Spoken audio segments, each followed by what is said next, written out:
Magandang araw everyone. Today is February 13, 2024, 2 p.m. Goods, dahil dito sa Mindanao mula kahapon hanggang ngayon ay mainit po dito.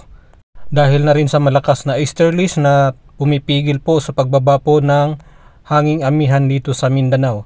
Kaya nga po ang share line ay nasa Visayas lang po, sa Bicol Region, Marinduque, Romblon at Oriental Mindoro. Posible po dyan ang pagbaha at pagguho ng lupa sa panahon na lalakas po ang ulan.